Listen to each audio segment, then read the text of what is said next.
Hi guys, welcome to Cracked with Siobhan Aris. Today I'm joined by Hanna Hastings of SandandFireworks.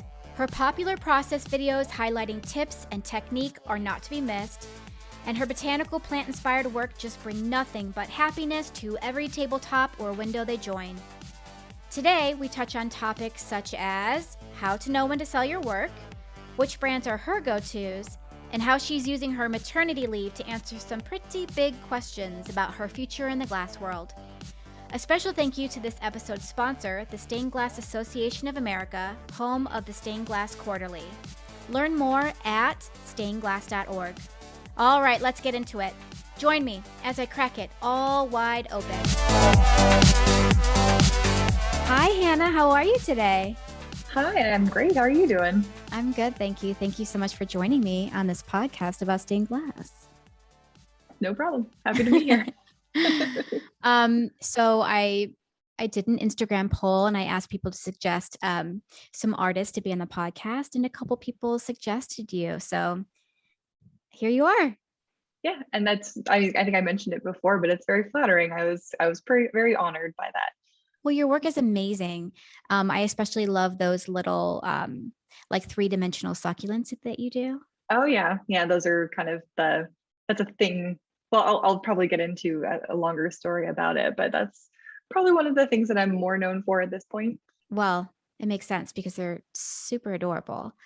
So I want to know, I have a lot of questions, but let's start with you are joining us from Canada, correct?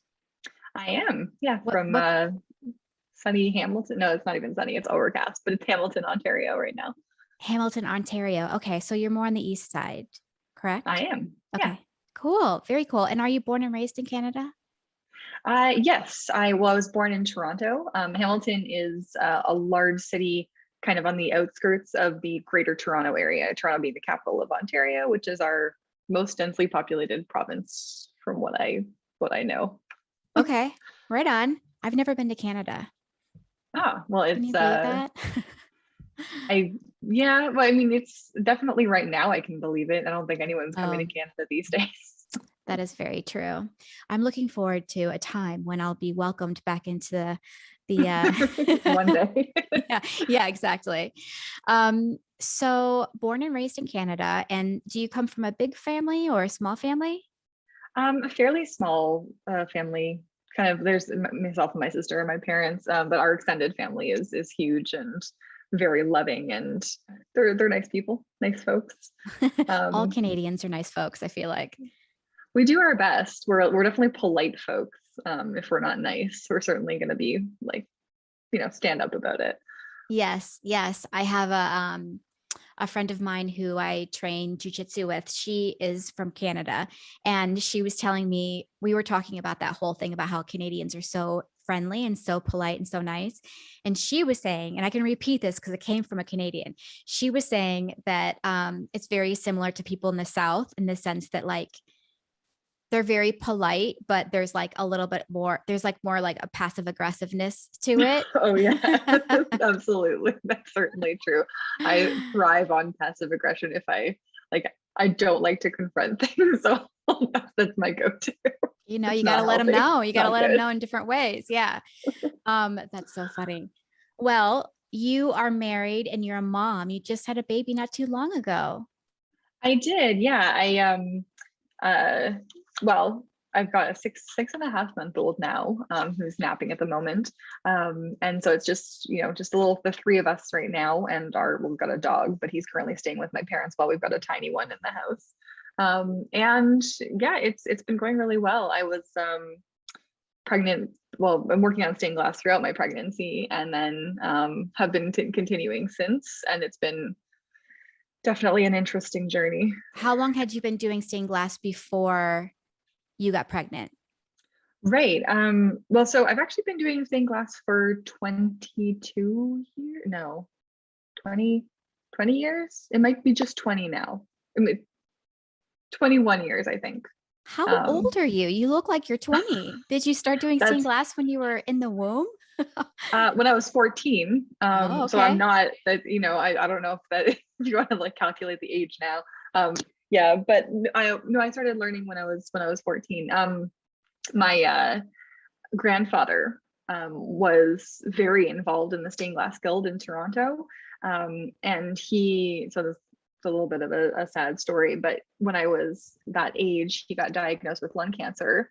And so as a result, we as a family started going out to my grandparents' house every Sunday for dinner, so that we could, make the most of the time that we had left with him. And he had his stained glass workshop there in the house.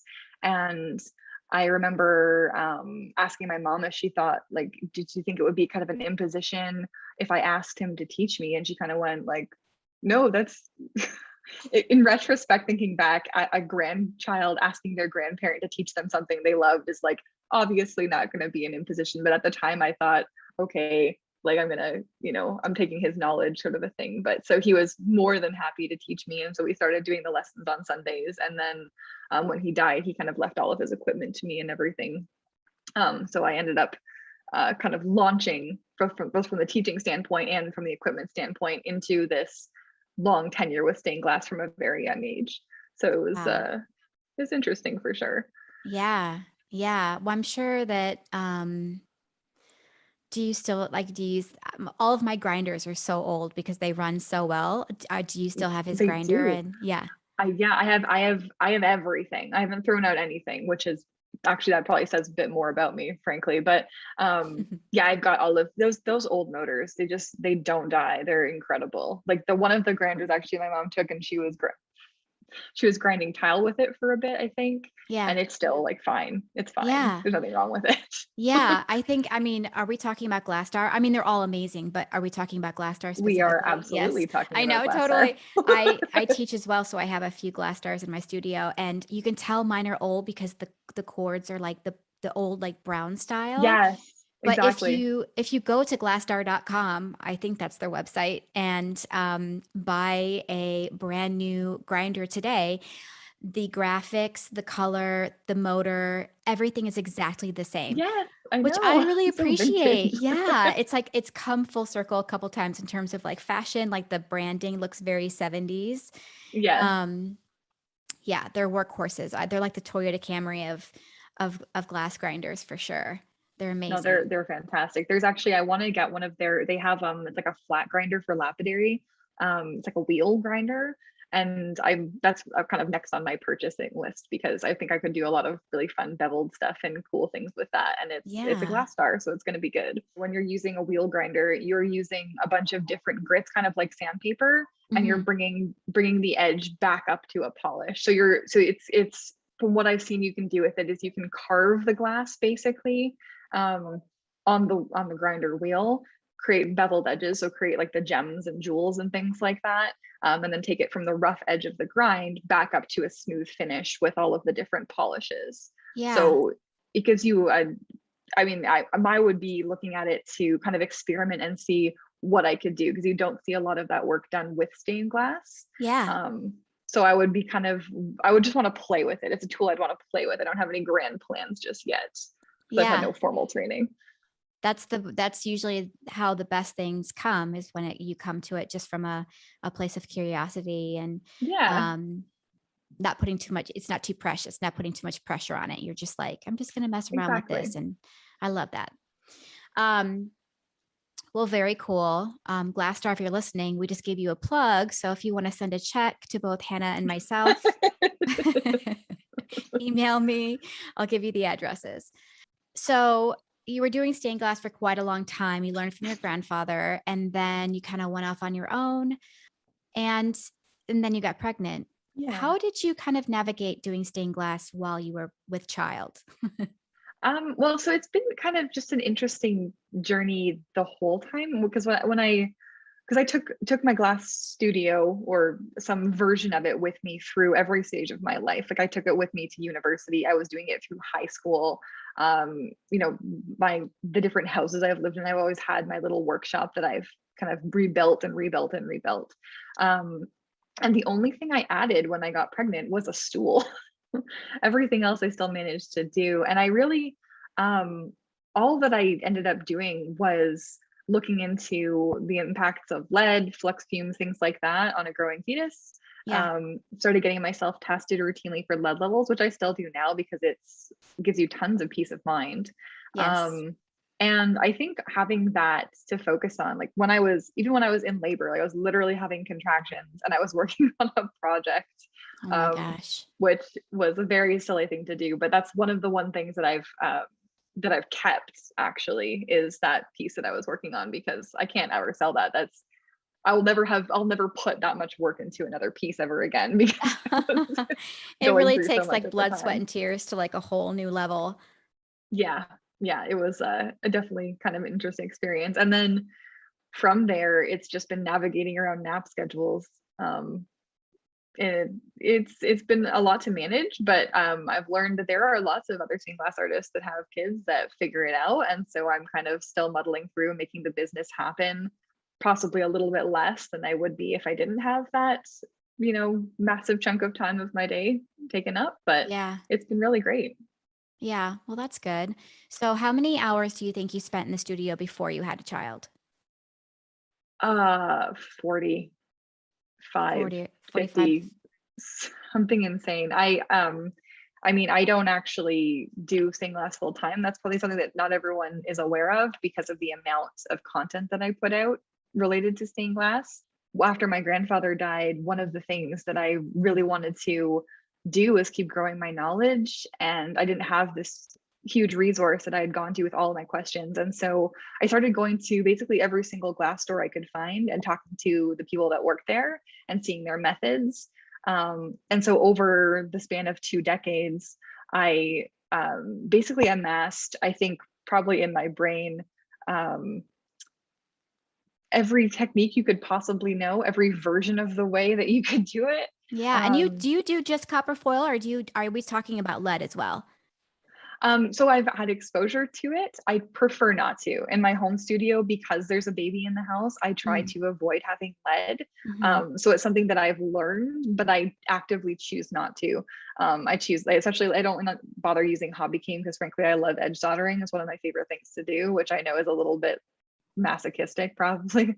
Um, but uh, yeah, I try not to have as much lead in the house, so I don't do any leaded work, at least not now or until I can get a bigger space with more of like a dedicated space that's not just inside my home. Yeah. So yeah, that's just for the baby.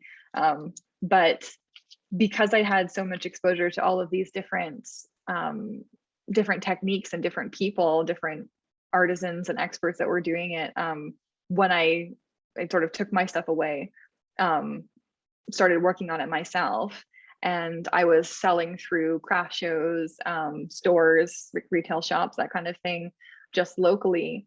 And then I forget who suggested it. Hey, why aren't you on Etsy? And I went, no, why am I not on Etsy? Okay, I'll go be on Etsy then.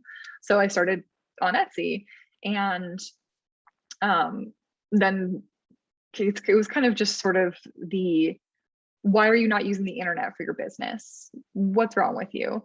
So I went from Etsy to, okay, I should probably have an Instagram. And I landed on Instagram with this existing stained glass business and looked around and went, oh my God, there's so many people here doing stained glass. What is this? I had thought it was this unique thing about me for so long. And in fairness, when when you're on social media, you kind of get put into this tunnel vision version of your interests, right? So I'm sure that it's not that big of a community as it feels.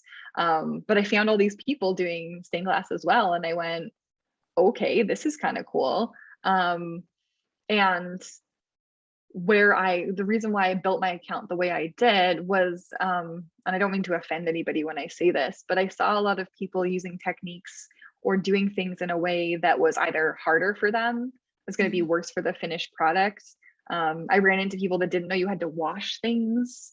Like some of the fundamentals really weren't there. And I think that there was, at some point, there's been a large number of people that were sort of self-taught, and they might have missed some things. So I started on my account generating content meant to showcase the techniques and share the full end-to-end process. And so this is a very long way of saying that I think that I might have been nominated to be on your podcast because my account provides a lot of content specifically for stained glass artists and for them to help learn and for them to see what it is that you do end to end. Yeah, your process That's a long videos thought. are amazing, actually. You have a lot of, I was looking at your stories today and you were soldering that I don't know if it was like a moth or a Yeah, it's butterfly. a month. Yeah. It's a moth. And your solder lines are so clean. And how do you have like a camera like mounted above your hands? Yeah, I do. Okay. Is it coming Yeah, from the so ceiling or is it kind of like one of those like it's crane kind an of arm holders? thing. Okay. Yeah. Okay. Because that was shot very well. And I had a question when I was watching that video. Because your solder is so smooth, I was wondering if you could tell us what temperature you like your soldering iron to be at. 410 generally. 410. Yeah. Yeah, I have the Hakko. Here's another plug. No, I the one that has a built-in temperature control. I Yeah, used the a blue. rheostat for a long time, but that's just been fantastic. So I think it's at 410, the one that's like at 7 o'clock, 8 o'clock. Yeah. And what kind of solder are you using? Oh, just any 64. I have no brand loyalty there at all. There's uh where I get my solder and where I get my products in Canada, we don't have the same kind of access at all that you have there in the States. So Mm, I really just take what I can get. It's any 60/40. yeah. Okay. And then what kind of flux do you use? Gel Flux, the classic 100. Same. That Love stuff's the that stuff. best. Yeah. Are Yes. you listening? This whole episode's just going to turn into a real like shopping list Talk for about some everybody. products. Yeah, exactly. Um, okay, cool. So you do have amazing content in terms of teaching. So that makes a lot of sense. Do you teach or have you thought about doing workshops? No. I haven't, and actually, so I get asked that a lot, which is not surprising. So and sort of, I guess, to continue from before what I was talking about there, I thought, hey, I should put all this out there. I know all this stuff. I know a bunch of different ways to do it, and I should probably put out some content of you could do it like this or like this or like this. But Hmm. I always show my preferred way because that's just me. And when I thought of that, I didn't really think, hey, you should be describing what you're doing and you should be actually teaching what you're doing. And instead, all I did was show what I'm doing. And I realized the other day that I'm a really bad teacher. Like, I'm really, really a bad teacher. Someone asked me, um, how do I know when I was cutting glass and someone asked me a question, how do I know when to tap it versus use running pliers or grazing pliers or whatever I'm using? Why am I tapping it? And I kind of went, I don't know. I don't know why when I pick up the glass, I think I should do this or that. There's no rhyme or reason. There's no science to it. It feels like that's the one I should use. And so I use Hmm. that one. Yeah. That's not the right answer. That's not teaching. That's just existing. It's really not Right. great. So But I stained don't think glass I'm a is good. such a tactile experience that, I do teach workshops and, I feel like a lot of times with my cutting demo, I go through the whole thing and I talk about what it sounds like. You want to listen to it. You're cutting hard enough if it sounds like Velcro or like a very loud zipper. And then I I go through the love whole that. thing. Yeah. I feel like 90% of the time, all of my students just kind of like stare at me blankly and then they're kind of nervous to try it the first time. But once they try it and they get their hands on the glass and they feel that it's such a feel. Everything about stained glass is such a feel. And a lot of times I say like, I'm just going to talk at you for a couple minutes and then you guys are going to try it. And everything that I'm saying isn't quite going to click until you feel it. And then you'll get it. It's all going to like fall into place like a puzzle piece, like puzzle pieces. So that makes sense to me that it would be difficult Okay. to sort of like translate that through Instagram when they're not like standing in front of you having their hands on it with you. I mean, yeah, I'm glad that I'm not the only one that sort of sees it that way because it's sometimes because I get a lot of questions and I just feel awful not having real answers for people. Yeah. Yeah. Oh well. No, I think, with the cutting of the glass, it's a feel thing. Also with the tapping, that's what we were talking about, right? You mean like when you're tapping it Yeah, to sort of like weaken the score line? yeah. Which you don't have to do You don't have to technically. do. It's a good habit to have. It's different for very thin glass versus really thick Yes. glass too. Sometimes with the thin pieces, you don't really need a tap. With the thicker pieces, you do. So again, that's a feel thing. And with the grinder too, I think explaining to somebody how to do the grinding, you want to keep your glass nice and flat on the tray so that the spine is nice and a 90-degree angle so that they fit together nicely. And then you're going to Yeah, push up against the grinder bit. And people are like, well, how hard do I push? And I'm like, well, that grinder bit over there is brand new. So don't push too hard on that one. This one really needs to exactly. be changed. So go ham on that one. So again, that's another like really tactile thing that's hard to explain to somebody as well. Yeah, that and if you're trying to tell somebody, because one of the things that I found challenging when I was learning for sure is how you know where to grind. You know, if you have a bad fit, how do you know where you're going to be trying to take that off? And it's, I mean, again, that's something that you get a feel for over time. Basically everything, soldering takes practice, cutting takes practice, everything takes practice. Yeah. But for the most part, the answer that I always have is just it's practice. It's practice and Mhm. time and patience. And that's Mhm. what it is going into it for sure. Yeah. Yeah, I agree with you. I think that you're an amazing teacher, even if you feel like you're not an amazing teacher. I feel like you're putting out some really important content for stained glass artists and they're learning from you. And that equals being a good teacher. I hope so. That's, I mean, and it's a lot of fun for me. I love showing off. That's not the right way to say that. I love showing what I'm doing.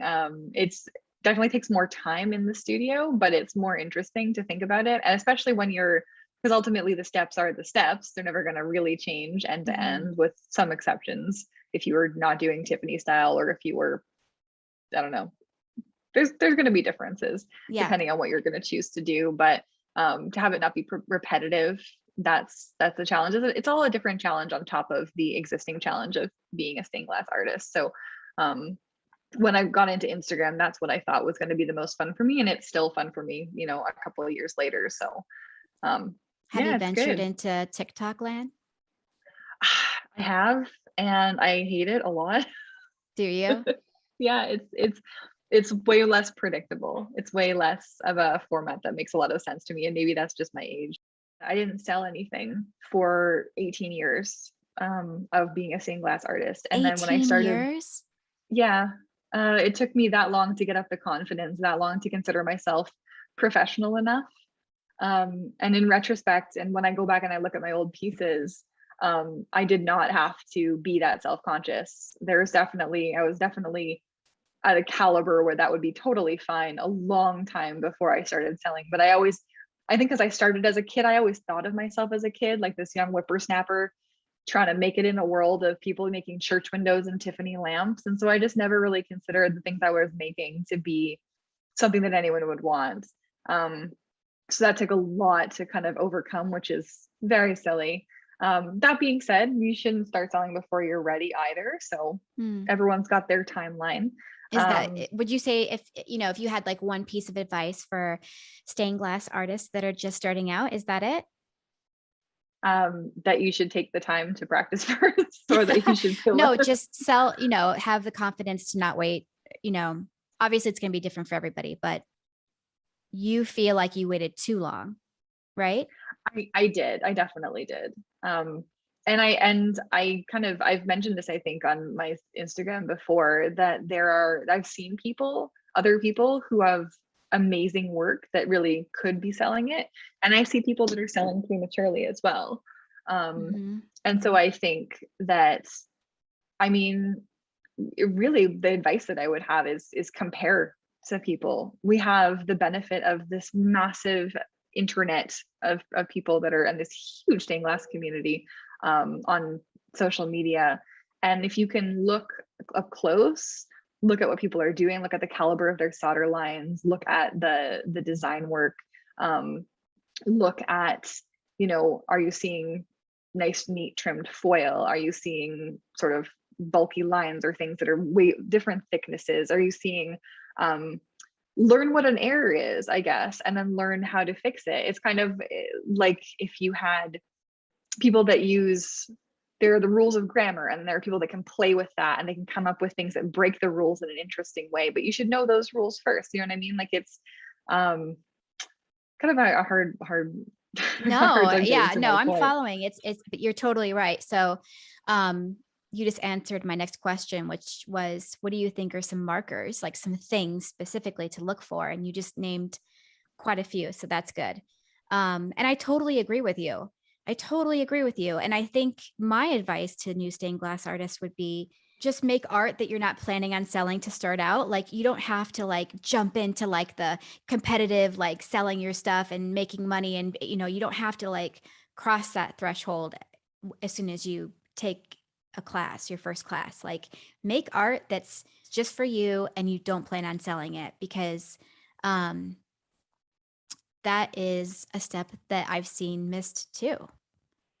Yeah. And there's so much you can learn, like a huge amount that you can learn from time with stained glass. There's all of Mhm. your steps and there's everything you do. And for the most part, as soon as you're finished a piece, it's gonna look pretty nice right away, but you Mhm. don't know until you've let it sit for a while. Did you clean it well enough? Or is it starting to show signs of the patina dulling or wearing or white mold or what have you? Mhm. Um, did you design that in a way that's going to be strong enough? Or is it pulling apart? Is it falling apart at its own seams or is it bending easily? Yeah. Is it falling apart from the hooks that are attached at copper foil? Like, is it just like pulling apart and it's not from its own hanger? Yeah. Um, did you get really, really courageous with a saw and accidentally tap it into a table and watch it shatter throughout?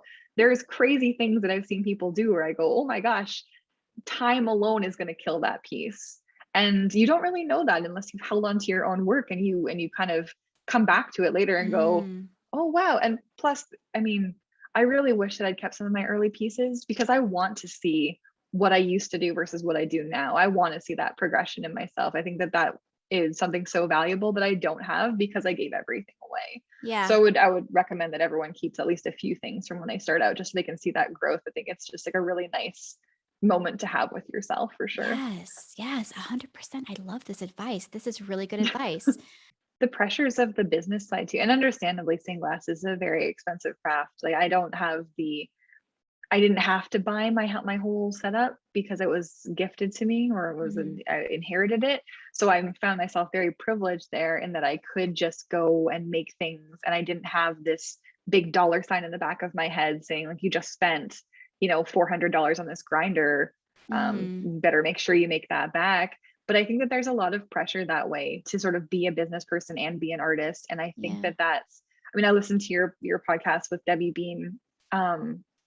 And that's she's talks about the business side and it's so huge, the fact that especially when you start selling online, Mhm. all of a sudden you have to be a photographer as well. Like, did you know that to be a stained glass artist you also have to be a photographer? That doesn't seem Mhm. fair. Yeah. You have to Right. be a packing department, you have to do all of your research in terms of taxes and shipping and all of that stuff. You have if you really want, you have to be good at like search engine optimization, and Mhm. ways to drive traffic to your business. So you have to be a marketing department, a shipping department, photography, and then you have to make stuff too. And then hopefully you also have to grow as an artist and define your own style on top of that. It's like doing 12 jobs. It really is. And I think also if you, um, another thing that could happen if you don't jump into all of that right away is that like take the time for yourself and that relationship with glass to fall in love with it before it gets really hard too, right? It's Yeah, sort of like dating before you get married. Like date stained glass for a little while before you like run off to Vegas and start a business with it, you know? exactly. Yeah, yeah, Yeah. good way to put it. Is your husband really supportive of you being a full-time stained glass artist? Yes. So we're in an interesting period right now because something about Canada that I know is not consistent in the States is the fact that we have a year of maternity leave when we have a baby. Oh yeah. Yeah, yeah, it's like this magical, wonderful thing that we have that Americans don't get. But it allows us to. So what I'm going through right now is I was working a full-time job as well as I was putting in more hours weekly on staying less than I was at my full-time job when I had it. Mhm. Um, so that should say something about my personality. But when I had my baby, and now I'm off work for a calendar year from February to next February. And so my husband came to me and said, you know, you love stained glass, you love it. You know, and you're running a successful business. And I was always kind of at that tipping point between able to support making a comparable salary to my full-time job. And so we're basically taking this year as an experiment to see, okay, with the child involved and all of the time constraints on that, how successful can I make this business within this year, to then have a really solid conversation next February in terms of, do I go back to work or do I make this my job? So I feel very fortunate that I have this opportunity where I'm on a government sponsored leave. And in fairness, that does mean that when I'm profitable with stained glass, it does affect that in terms of the amount payment wise from the government. There's tons of rules around that. But it does mean that the pressure is off. It's not like I suddenly went, okay, quit my job and I'm starting stained glass the next day. So we're kind of running this little experiment right now. We're going to see how it works. And that might mean that instead of working 2 40-hour jobs, I'm working just one next year, and it's in something I love. And that would be amazing. What was the other job?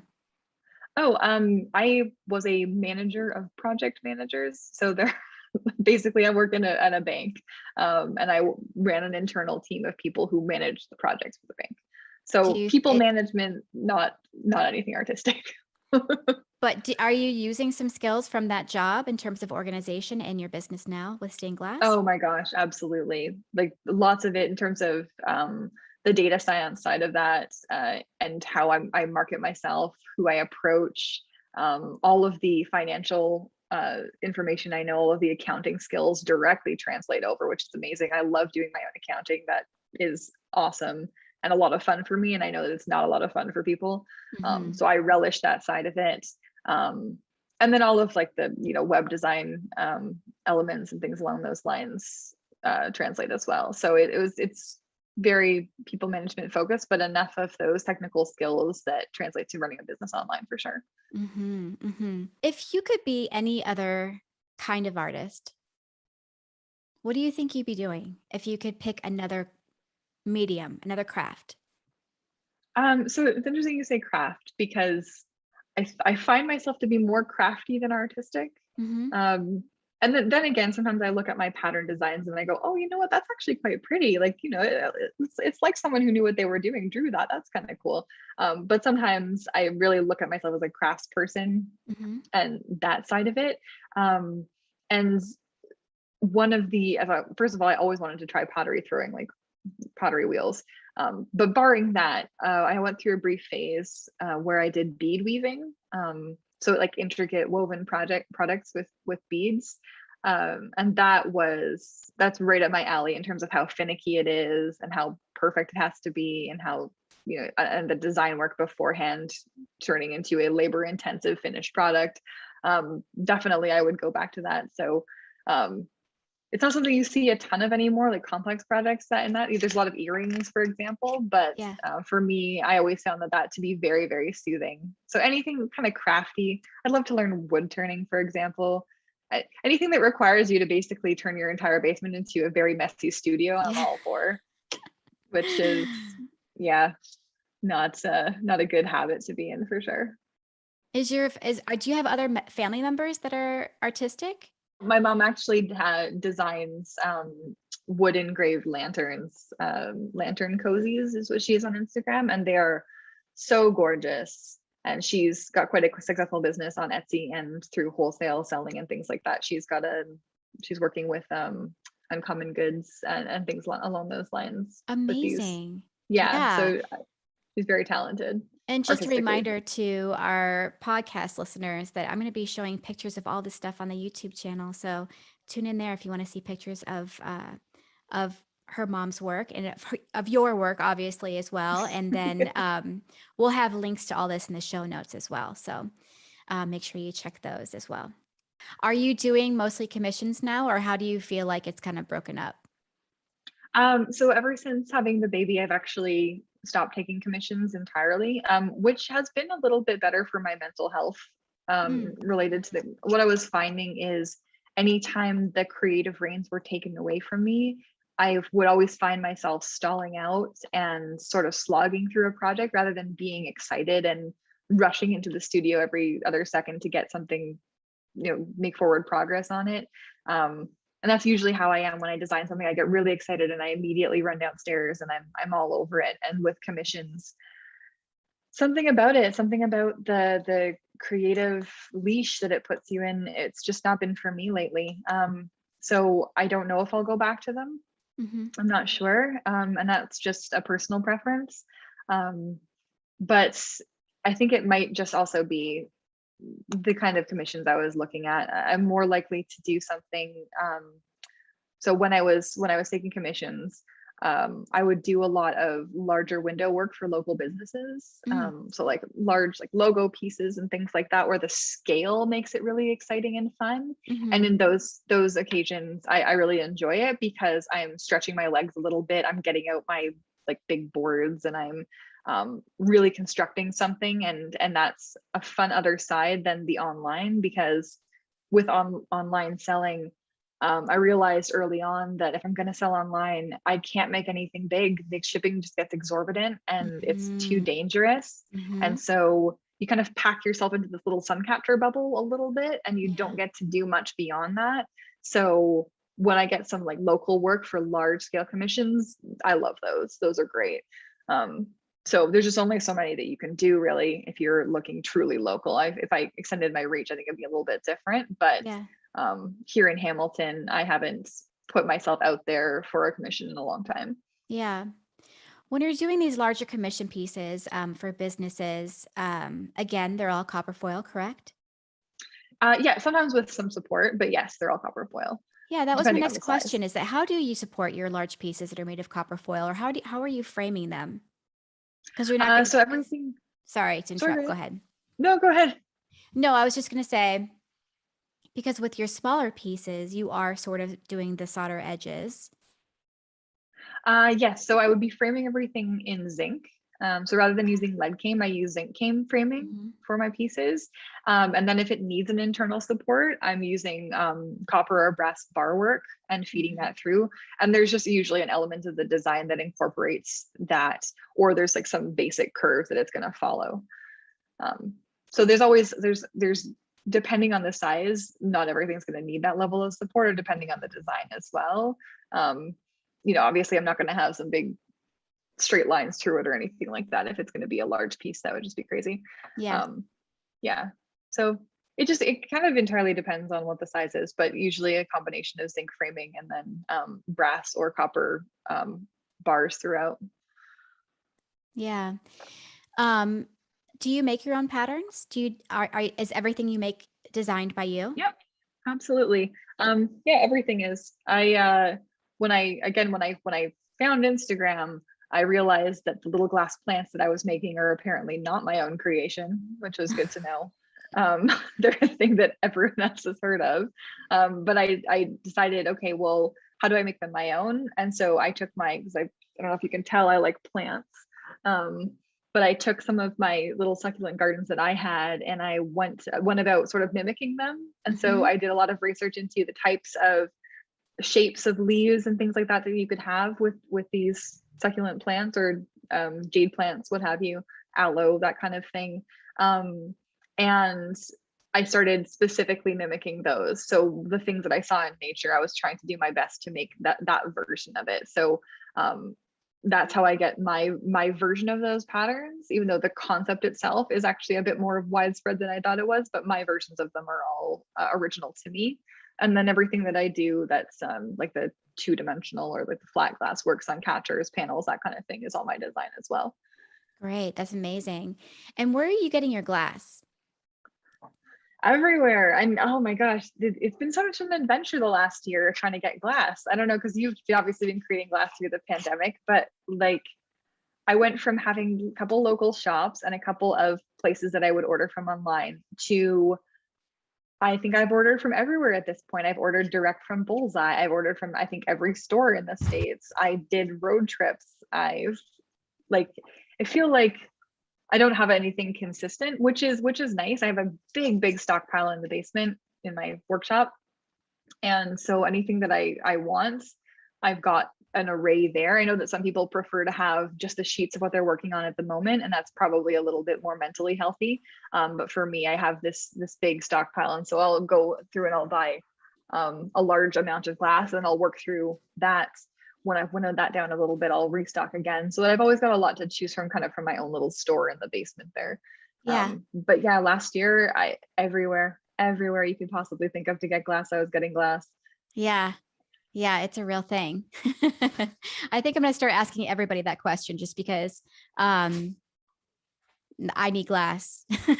I'm waiting for somebody to give me like a magic key to actually, this is like the best situation. This is the best. This is all free shipping. This is this, you know.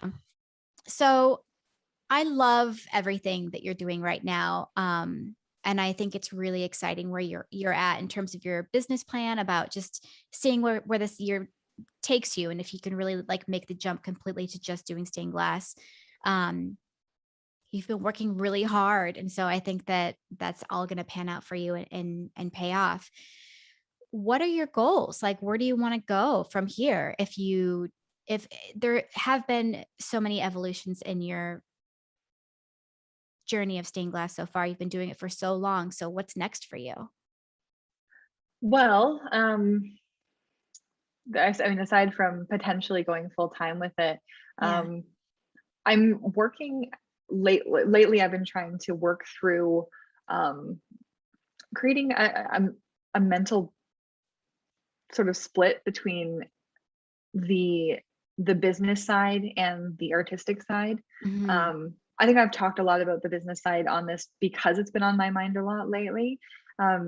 Because I miss being that young kid who was just playing with glass and just making things for me. I really miss that. And the pressure to have something to post all the time, the pressure to have like store updates and things like that, the sort of bizarre pressure that sometimes you feel that you have to make something because you've got customers that want it, which that pressure shouldn't really exist for an artist. If you don't have to have those customers, you shouldn't force yourself to make something for customers.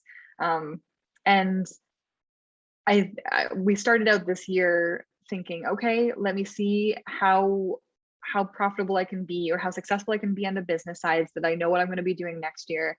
And it occurred to me now that we're halfway through that year that I'm missing out on a huge opportunity where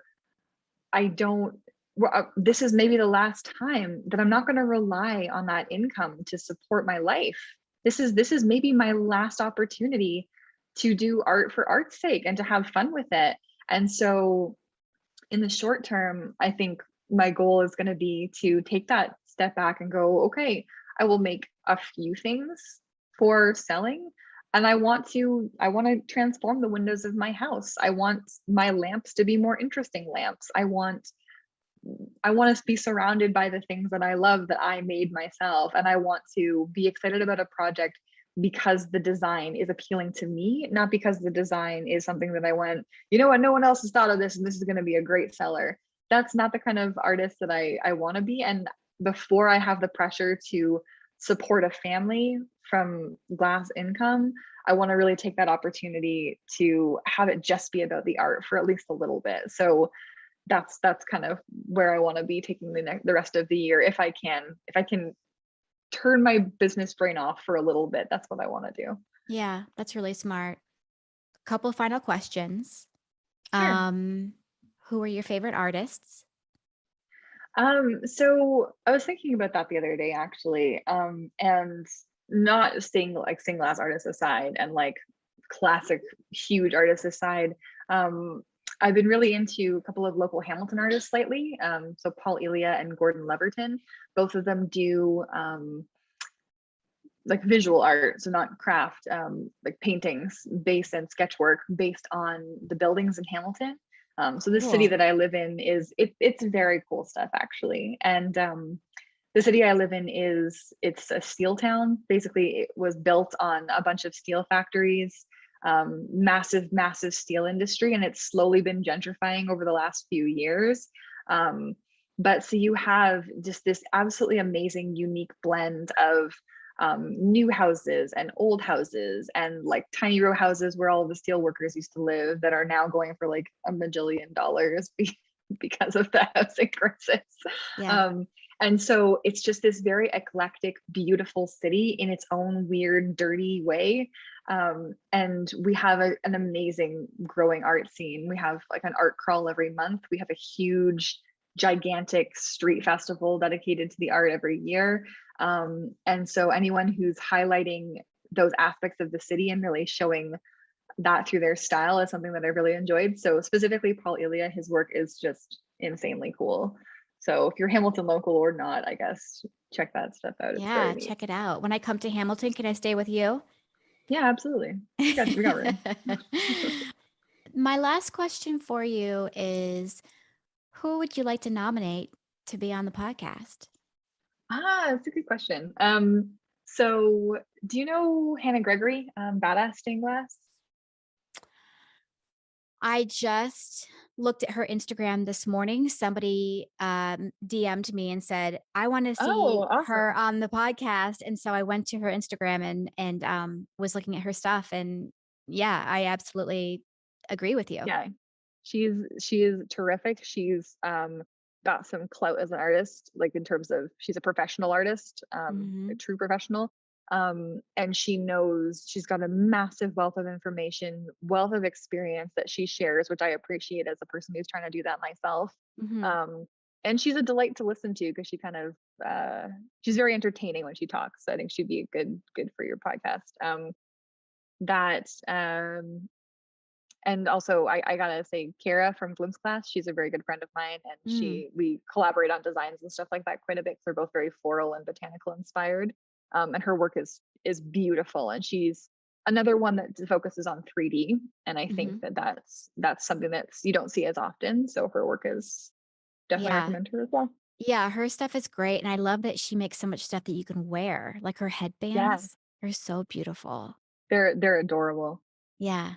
Yeah, she's a good one too. Well, Hannah, you are so well spoken.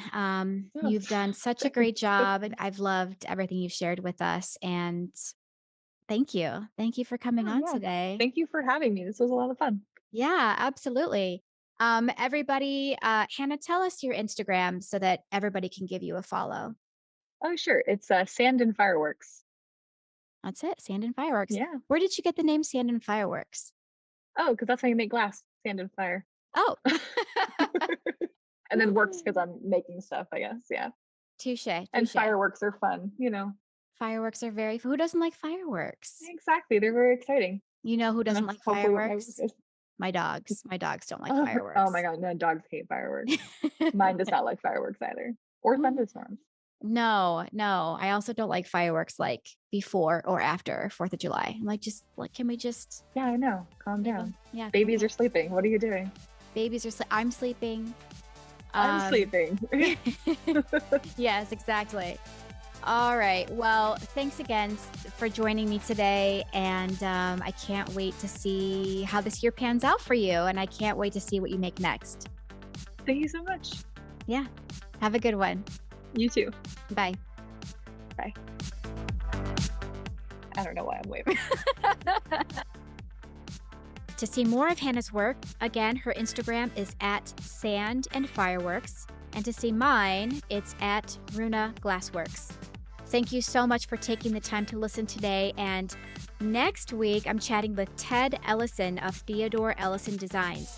He's a very talented artist out of Oakland, California, and it's a good one, a really good one. So make sure to turn on your notifications wherever you're listening or on YouTube so you know when it's live. You know those memes, show me you do something without telling me? Well, show me you're a stained glass artist by telling me you're a member of the SGAA. The Stained Glass Association of America is the home of the Stained Glass Quarterly, or SGQ. That's a magazine which has continuously been published since 1906. 1906, think about that. They've seen all of the reiterations and twists and turns our industry has taken. The SGQ is an exchange of ideas and knowledge among readers, a means of carrying information and inspiration of our craft into the world. Learn more and subscribe at stainedglass.org. Thank you for listening. I'll see you next time.